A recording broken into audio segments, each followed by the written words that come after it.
Assalamualaikum warahmatullahi wabarakatuh. Di sini saya Itulah akan menjelaskan tugas UTS kami. Saya bertugas untuk menjelaskan nomor satu. Di sini Studio.h ini berguna untuk menginput library, yaitu Studio.h, yang berfungsi agar kita dapat mengimpor printf dan menerima input menggunakan scanf. Kemudian INT Mine berguna untuk menjadi tempat proses program dijalankan. Kemudian INT tahun, bulan, dan kabisat ini untuk mendeklarasikan variabel-variabel yang akan menyimpan file berbentuk integer. Kemudian terdapat printf. Di sini terdapat masukan tahun agar pengguna dapat tahu di mana dia akan meletakkan tahunnya.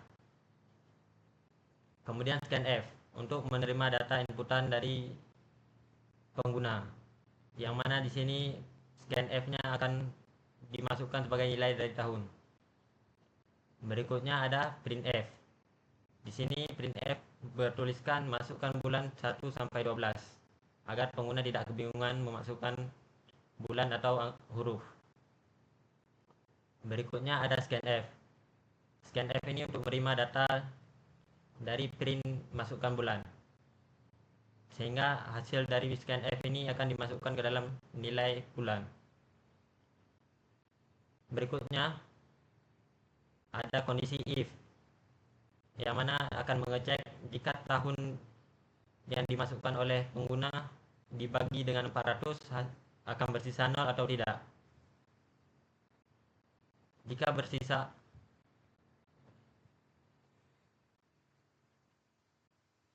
bentar.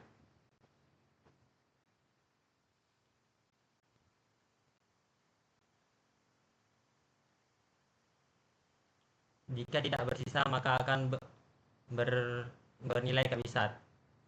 Dan jika tidak, maka dia akan lanjut ke bawahnya, yaitu else if. Dia akan mengecek tahun ini bisa dibagi 100 atau tidak. Bila bisa dibagi 100 dan habis, maka dia bukanlah kabisat. Jika tidak habis, maka dia akan mengecek ke bawahnya lagi di else if. Pada tahun ini, ke tahun akan dibagi dengan 4 dan sisanya akan dilihat. Jika sisanya adalah 0, maka dia akan diinput sebagai kabisat. Jika tidak, maka dia akan tidak dianggap sebagai kabisat.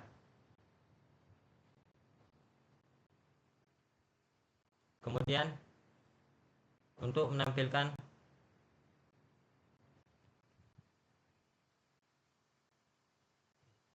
sudah habis punya gue. Sekian dari saya. Assalamualaikum warahmatullahi wabarakatuh. Assalamualaikum warahmatullahi wabarakatuh. Waalaikumsalam warahmatullahi wabarakatuh. Perkenalkan, saya Zahra Melia.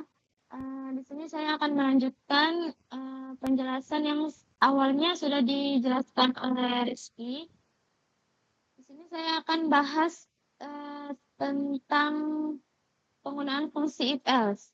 Nah, di sini itu program itu akan mengecek apakah tahun yang kita masukkan itu tahun kabisat atau bukan. Kalau iya, maka bakalan muncul tulisan tuh tahun ini bukan tahun ini tahun kabisat. Nah, kalau bukan, itu bakal muncul juga tahun ini bukan tahun kabisat. Pokoknya if else ini cuman untuk memberi informasi sama kita tentang status tahun tersebut. Apakah tahun tersebut, apakah tahun itu tahun kabisat atau bukan. Terus kita lanjut ke bagian switch case. Di mana switch case ini akan mengecek angka bulan atau hari dalam setiap bulan yang kita masukkan.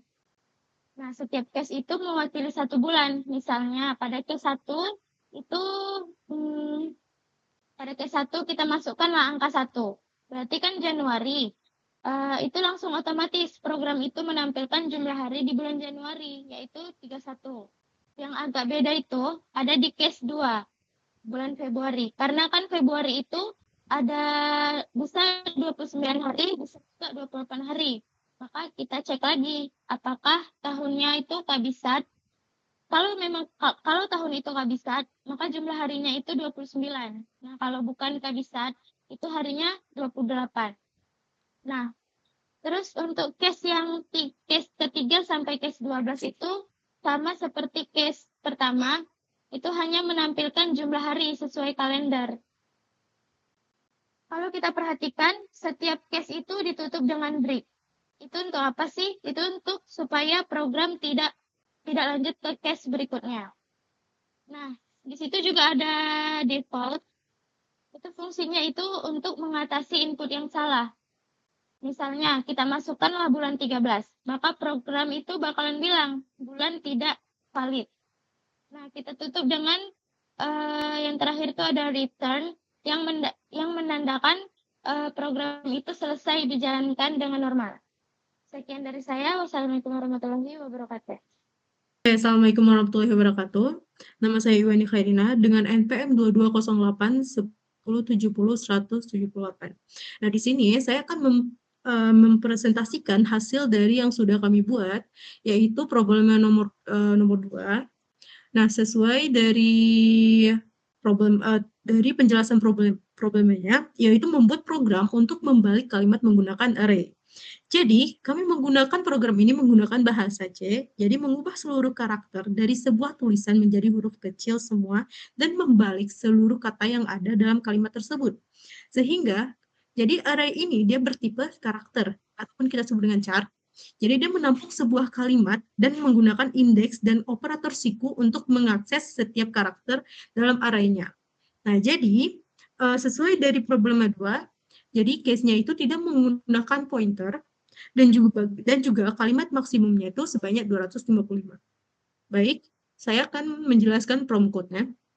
Yang pertama ada include sddo.h dan intmate. Nah, di potongan code yang berada di paling atas ini, yaitu program yang mana berfungsi sebagai mengimport library, standar input dan output, dan mendefinisikan fungsi utamanya. Nah, yang di bawahnya ada char kalimat 255 sesuai dari soal problem awal, jika maksimumnya itu ada 255. Jadi char kalimat 255, printf masukkan kalimat, dan ada fgets. Jadi fgets itu dia membaca input dari keyboard dan menyimpan kembali ke dalam array-nya. Nah, jadi program ini dia membuat array karakter string bernama kalimat untuk menampung teks yang diketik oleh pengguna nantinya. Nah, di sini di bawahnya lagi ada for i sama dengan 0, kalimat i, terus ada slash 0, i plus plus. Jadi ini tuh menggunakan array yang berawal dari array kalimat sampai ketemu tanda akhir string yaitu slash 0. Jadi kalimat i-nya ini dia berarti mengakses karakter ke i dari string. Jadi slash 0 dia penanda akhir string di bahasa C. Jadi potongan code-nya ini, jadi saya jelaskan bahwa jika ditemukan karakter slash n, maka karakter tersebut diganti menjadi tanda akhir string slash 0. Sehingga teksnya kan berhenti ketika ada break. Jadi ketika sudah ada break, jadi perulangannya tuh langsung dihentikan. Baik, berikutnya akan dijelaskan oleh rekan saya, Aslidin. Assalamualaikum. Perkenalkan saya Tagaif Aslidin, berasal dari Tajikistan.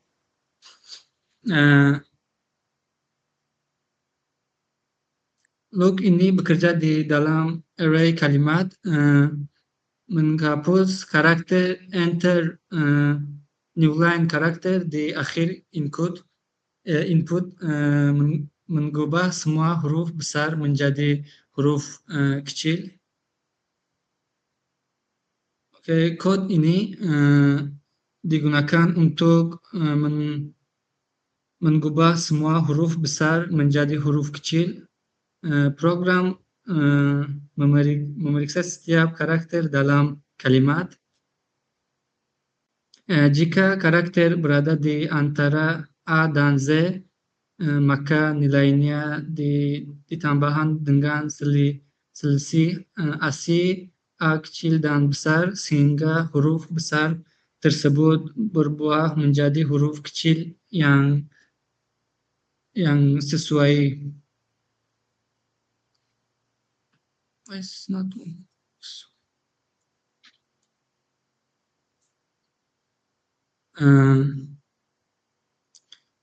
baris pertama menggunakan perulangan for untuk menghitung berada banyak karakter di dalam array kalimat hingga mencapai tangga akhir string null terminator setelah panjangnya diketahui. Perulangan kedua mencetak setiap karakter dari posisi terakhir menuju awal sehingga kalimat tampil terbalik di layar. Terakhir print new line karakter menambahkan baris baru dan return kosong menandakan bahwa program berakhir dengan sukses. Terima kasih banyak. Kita demokan. Ini kami akan mendemo. Dia menggunakan GCC reserve sentence sesuai dengan nama file, min_o dan nama file. Contohnya halo dunia. Di halo dunia itu ada huruf besar seperti H, D, U, N. Nah, jika kita enter, nah dia bakal semuanya tuh bakal masuk ke huruf kecil, lalu kata-katanya itu juga dibalikkan, di reserve sesuai dari code di atas. Sekian. Assalamualaikum warahmatullahi wabarakatuh. Perkenalkan, nama aku Farhan Syafiq. Aku berasal dari kelompok 2. Aku ingin menjelaskan soal nomor 3. Jadi di sini sesuai format soal nomor 3 ini saya akan menjelaskan kode-kode dan fungsi-fungsi kode yang ada di sini. Nah, jadi di bar include studio sama kita di sini memakai string untuk menampilkan teks informatika Unsyah ini. Nah, untuk include std sama yang ini bahasa C sendiri. Nah, lalu di sini kita masuk ke bar ini yang inti main void ini sama char. Nah, di sini char ini fungsi untuk array untuk menampung teks dan pointer untuk menunjukkan awalnya si array. Lalu di tulisan informatika Unsyah yang di sini, nah itu namanya string dan bertulisan informatika Unsyah. Nah, lalu dimasukkan ke variabel CH. Nah, jadi string informatika Unsyah ini atau teks informatika ini dimasukkan ke dalam variabel CH. Nah, lalu di sini ini yang pucar ini, nah di sini untuk menampilkan beberapa huruf. Nah, kayak misalnya pucar ini menampilkan huruf I, ya kan? Habis itu pucar yang satu ini menampilkan huruf N, karena kita sudah masukkan tadi. Lalu pucar yang kedua ini atau disingkat PCH menampilkan huruf F dan seterusnya sampai ke 4. Nah, lalu ada tambahannya. Nah, jadi ini mencetak lagi. Nah, jadi kan ini kan sudah dicetak nih kan menampilkan huruf kedua yaitu N. Nah, lalu di sini kode ini cetak lagi gitu huruf keduanya N. Nah, lalu mencetak lagi di sini mencetak lagi huruf ketiga yaitu huruf F. Nah, jadi dua lah ini codingannya. Lalu di PCH ini sebenarnya kalau mau dihilangin nggak berpengaruh maksudnya. Ini maksudnya nih di PCH ini tidak ada ngaruhnya untuk membaca nilai PCH yang ada di atas tadi. Nah, terus pucar ini pointernya digeser satu langkah ke kanan, lalu ditunjuk ke variabel N.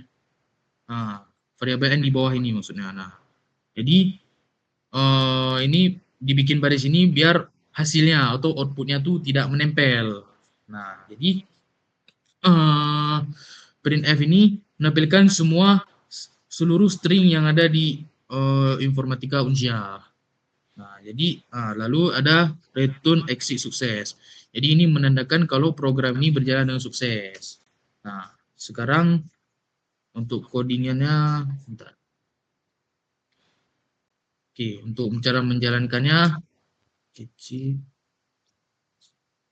ke stitching. Salah. GCC.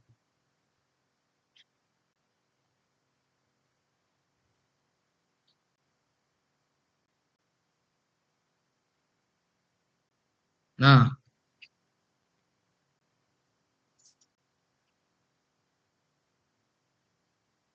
jadi hasilnya tuh ini. Nah, karena kita mencetaknya tuh ini menampilkan huruf pertama sampai huruf kelima sampai R. Nah, lalu di program apa nih? Lalu mencetak lagi dia huruf N. Nah, ini kan mencetak lagi. Lalu mencetak lagi huruf F. Nah, di sini mencetak lagi huruf N sama F. Nah, jadi di sini dicetak lagi, makanya dia ada nambah sini. Lalu di sini menampilkan string informatika unsyah. Oke. Lalu saya akan jelaskan juga program ini menampilkan teks informatika unsyah. Yang ini maksud saya menampilkan informatika unsyah dengan memanfaatkan array dan pointer. Dan pointer itu digunakan untuk membaca huruf satu persatu dari string, lalu seluruh teksnya ditampilkan secara utuh di akhir program. Jadi itu untuk cara kerja pemrograman tersebut. Jadi pemrograman ini dia ada array sama pointer. Nah, kalau array itu untuk menyimpan alamat, kalau pointer itu kalau pointer itu untuk menyimpan alamat, kalau array itu menyimpan nilai. Lalu perubahan yang terjadi di variabel pointer dan string, yaitu variabel kalimat awalnya kosong, lalu kemudian diisi teks dimasukkan oleh pengguna. Nah, yang pengguna itu yang di atas itu, lalu isinya tuh yang diisi sama pengguna itu berubah lagi menjadi karakter new line. Nah, karakter new line dihapus, huruf besar menjadi huruf kecil. Nah, lalu variabel i digunakan sebagai untuk penghitung di dalam perulangan untuk memeriksa mengakses setiap karakter dalam string, sedangkan panjang digunakan untuk menghitung total jumlah karakter. Walaupun pointer pointer tuh nggak ditulis secara langsung array atau kalimat, sebenarnya fungsi seperti pointer yang menunjukkan ke karakter pertama di memori string tersebut. Lalu di string ini mengalami beberapa perubahan terhadap mulai dari input awal, kemudian huruf besar diubah jadi huruf kecil, dan akhirnya dibalik urutannya sebelum ditampilkan ke layar. Gitu. Jadi untuk perubahan perubahan variabel, pointer, dan string seperti itu tadi. Dan terminalnya menjadi seperti ini karena yang saya sebutkan tadi. Terima kasih. Assalamualaikum warahmatullahi wabarakatuh.